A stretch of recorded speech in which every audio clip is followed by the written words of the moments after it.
MaddenHeadz. Head over to aoeah.com for all your Madden 23 currency needs.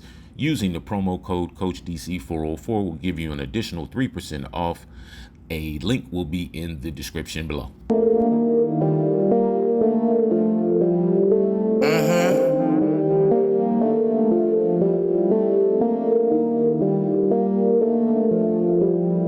Let's get this figured out. This road gon' give me whatever I need until I get this vision out. Then they gon' pay me whatever I ask, cause I got it figured out. Family be checking all up on a nigga to see how I'm feeling now. Damn, they love to see a nigga really make a killing now. I put a lock on the game and I hide the code and the keys. I am not playing no games, I really play this shit for keeps. That shit for me.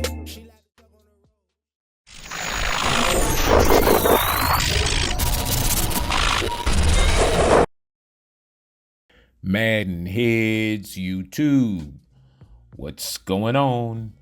It is your boy, Coach DC, coming back at you today with another video. And today we're going to talk about dictating coverage.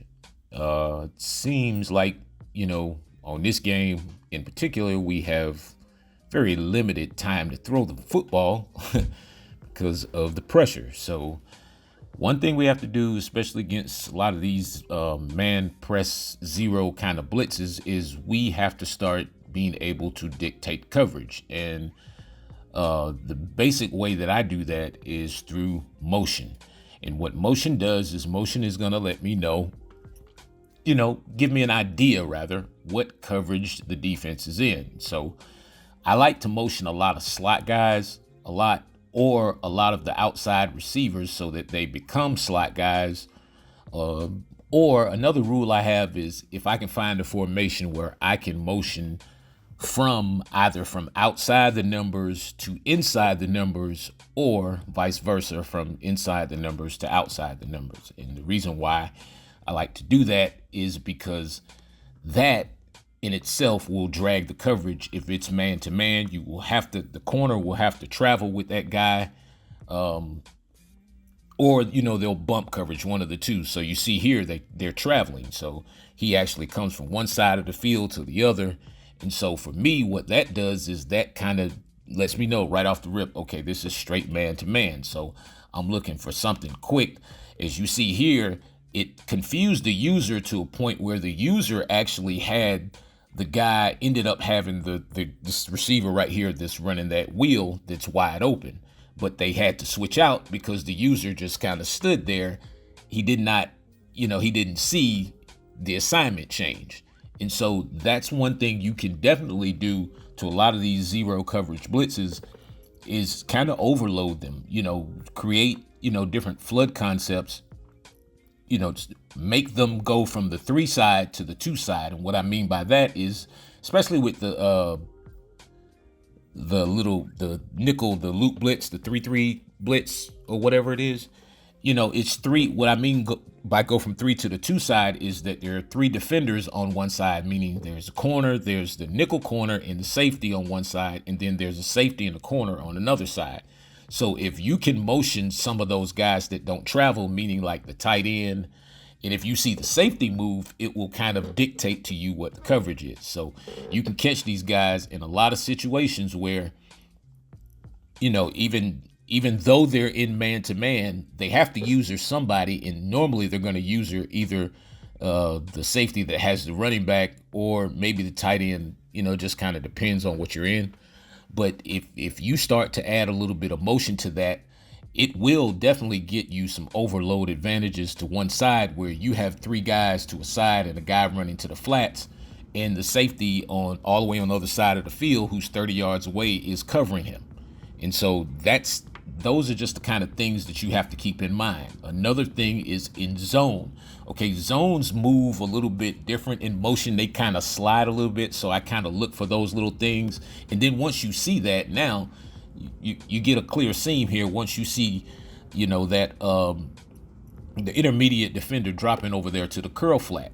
And so I think knowing your reads and understanding what the coverage may be is going to help you in getting your feet set simply because of the time and space that it you have to understand that it takes to make whatever throw.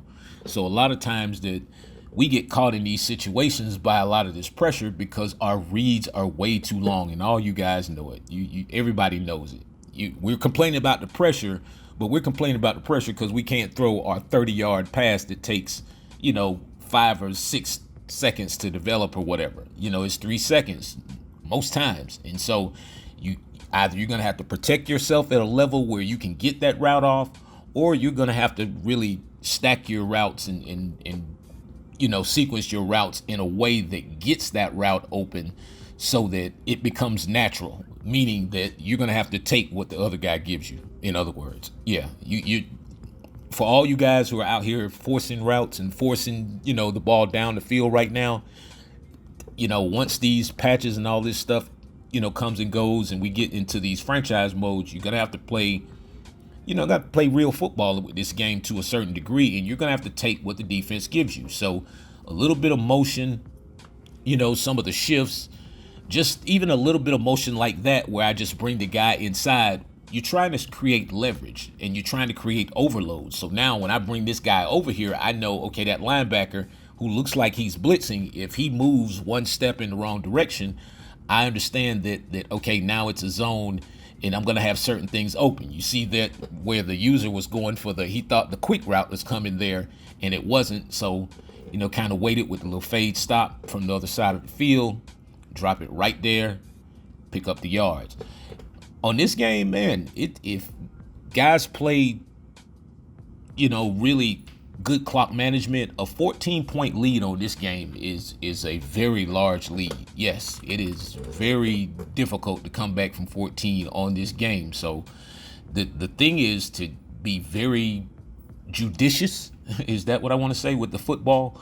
You have to really be sure about your reads and where you want to go, because you don't want to find yourself in a quick 14-0 hole, due to a bad read and the AI interception rate, which is still extremely high and probably will continue to be. So my suggestion would be that, we all get into our schemes and really understand what's going to be open, play down in distance, get the yards that are in front of you.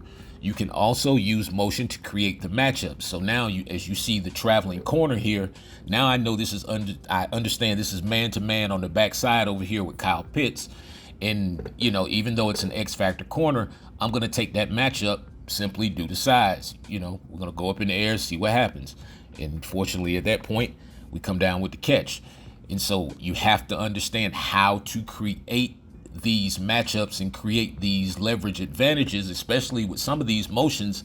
The defense reacts kind of crazy, like he backs off for some reason right there. I understand it was zone, so you go with the quick fade right there, right at the goal line, just to pick up enough yards to get you, practically into the end zone or get you close enough where you can go for it on 4th down. And so, again, it's really, this game will make you pay for not being disciplined. I mean, in your pocket presence, if you drift on this game, sack.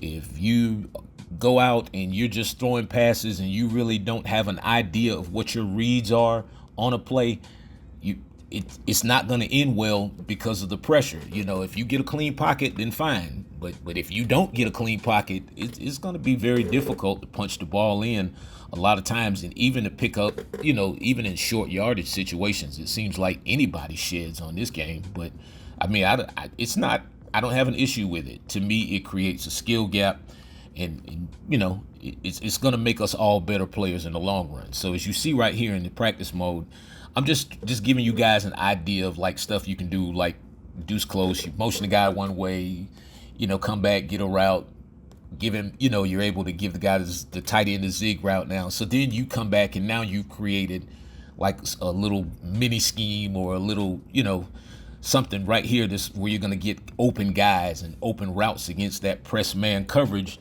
that, everyone it's out there right now. So, it's either do something about it or, you can cry about it, but it's not going to change anything. So, you're going to have to really get in your bag and try to come up with some really safe, concise route combinations that are gonna get the ball to your playmakers in space, and let them eat a little bit. Let them cut up the field. Let them make the yards. It doesn't have to always be a long over route or some kind of crazy combo. And when was the last time y'all seen somebody playmaker? If y'all seen that thing, does that still work? Because I haven't seen it. I don't think anybody has time. I'm sure it probably still works, but again, just coming up with different combinations. Like, again, you induce close, motion the guy outside, get him on a comeback, bring him back. You can't flip it this year and keep the route, but you can bring the guy back to his original position, and he will keep the route. Or they will keep those original comebacks, that come stop, with the stop play. If you motion them to the other side, those comebacks will stay in the middle. Otherwise, the ones that you give the guy, they'll only retain those routes if you put them back in the original position. So, but yeah, this is where it's at, man. So I appreciate each and every one of you guys. Keep going to the website, man. More virtuals coming out very soon. It's your boy, Coach DC 404.